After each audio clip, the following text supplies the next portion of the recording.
Today's Sunshine Note is titled, Kirk's Wilderness Temptation. I often think of the heavens your hands have made, and of the moon and stars you put in place.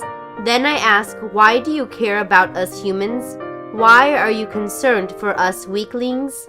Psalms 8, verse 3 and 4. How could someone who was raised in a Christian home and was attending a Christian school decide to become an atheist?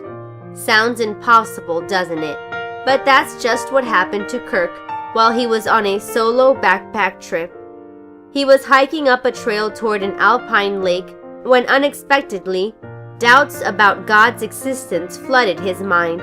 Suddenly he wanted proof, but since he thought he didn't have any proof, he decided right then and there to stop believing in God.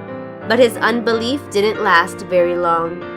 A few hours later, as Kirk hiked down toward his campsite, he began to notice his body in motion. His mind began to wander, and he thought about his digestive system, how it could somehow turn food into fuel for his body. He thought about his circulatory system. He could feel his blood pulsing in his hands as he hiked. He thought about his respiratory system, how his lungs filled with mountain air without him having to tell them to. He thought about his lymphatic system, how his white blood cells defended him against deadly germs. He thought about his brain, how it not only coordinates all the functions of his body, but how it could also reason intelligently. He thought about the amazing reproductive system, the miracle of being put together inside his mom's body. Kirk found himself awestruck at the incredible complexity of his body. Then he began to look around him. The trees and the grass produced the oxygen he breathed.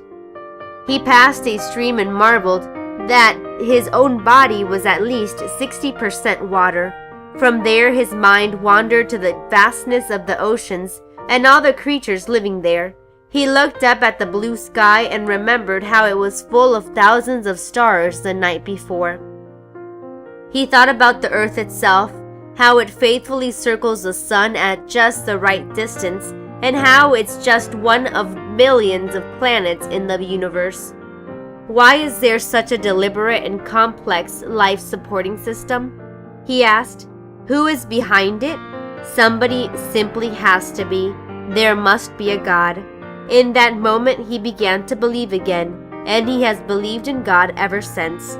The proof had been there all along. I often think of the heavens your hands have made, and of the moon and stars you put in place. Then I ask, why do you care about us humans? Why are you concerned for us weaklings? Psalms 8, verse 3 and 4. May God bless you today.